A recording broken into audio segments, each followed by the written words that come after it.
नाश हो जाएगा। इस देश में ऐसा एक जातिवाद का जो इस देश को खाए जा रहा है, ऐसी दीमक लग रही है, ऐसा घुन लग रहा है मेरे समाज के लोगों में, जो सारी मतलब जाति महान है उसका कार्य महान नहीं। जाति, दलित, पिछड़ा, इसको जो मैं जगाने का काम करूंगा। जो बाबा साहब डॉक्टर अम्बेडकर ने जो मिशन हमारे लिए अधिकार दिया है उसको जन जन तक पहुंचाने का काम करूंगा। और उसको साइकिल, हवाई जहाज में चलने वाला व्यक्ति साइकिल पे, और उन्होंने पूरे जीवन DS4 बामसेब और बहुजन समाज पार्टी के जन्मदाता माननीय साहब काशीराम साहब कितने बड़े त्यागवान पुरुष हुए। किसकी वजह से? एक दीना भाना नाम का इनके ऑफिस में एक 4th क्लास का व्यक्ति था जो कि स्वीपर का काम करता था, जिसका नाम था दीना भाना। अपना उसका नाम था जैसे कहते हैं ना भंगी जी, और एक होते हैं हमें जैसे कहते हैं चूड़े चमार। हाँ जी। तो साथियों ये जो है अपना जो है रामदसिया सिख थे, और जैसे जाटव कहते हैं हमारे यहाँ, कहीं चमार कहते हैं, तो एक बाल्मीकि कहते हैं। तो वो भाई हमारा दीना भाना अपना स्वीपर का 4th क्लास का नौकर आदमी, उसने कहा भी मैं 14 अप्रैल को छुट्टी करूंगा। तो उस वजह से उसने किताब ला कर दी, लेकिन साथियों वहाँ पे जाऊंगा तो मेरा 1 घंटा लग जाएगा। दीना भाना के उस पे इतिहास पे 1 घंटा का लेक्चर है और इतिहास है।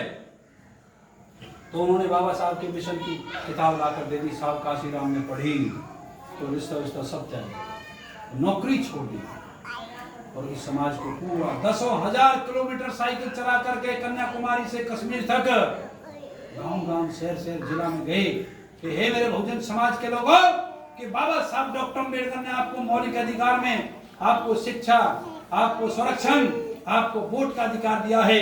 आप अपनी वोट से अपनी तकदीर बदल सकते हैं।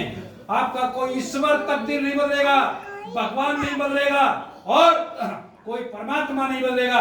इस देश की शासन व्यवस्था में ऐसी व्यवस्था है, अगर गरीबों की, मजदूरों की सरकार बन गई तो तुम्हारी तकदीर बदल जाएगी। मैं योजना लेकर आया हूं, मैंने भारत का संविधान पढ़ा है। आप लोग गरीब इकट्ठे हो जाओ। तो साथियों हरियाणा के में भी काम किया, दिल्ली में भी काम किया, पंजाब में भी काम किया, लेकिन साथियों उत्तर प्रदेश के लोग इनकी बात को सुन पाए। समझ गए ना जी, समझ गए। उन्होंने 4 बार शासन ले लिया, लेकिन साहब तो चले गए। 2006 में 9 अक्टूबर को इन्होंने शरीर पूरा किया। तो साथियों आज क्या है, क्या तारीख है? आज 9 अक्टूबर। आज हमें अपने संतों को, मसीहा का मिशन मूवमेंट चलाने वाले, मतलब जो जितने भी हमारे महापुरुष रहे हैं, उनको हमें अपने समाज के लोगों में जाकर चर्चा करनी चाहिए। जैसे पेट में आदमी को भूख लगती है, एक तो पेट की भूख होती है, राशन होता है, दाल रोटी होती है, नाश्ता लंच होता है, और एक बुद्धिजीवी व्यक्ति होता है जो कहता है भाई फलाना यह होगा, ये हो गया, फिर सरकार ये कर रही है। तो एक दिमाग की खुराक होती है, उसको कहते हैं ज्ञान, उसको कहते हैं शिक्षा, उसको कहते हैं दीक्षा। एक खुराक किसी होती है, एक दिमाग की खुराक। तो दिमाग की खुराक कहां से मिलेगी? आप लोग मीटिंग सभाओं में आना शुरू करेंगे और गोष्ठियों में जाना शुरू करेंगे, महापुरुषों का इतिहास पढ़ना शुरू करेंगे। तो साथियों आज माननीय साहब काशीराम के दिन वो हम बहन कुमारी मायावती के बीच में निगम बोध घाट पे इनका संस्कार किया। ये गौतम जी इतने बैठे हैं, पूछिए। अरे तो रुक जा।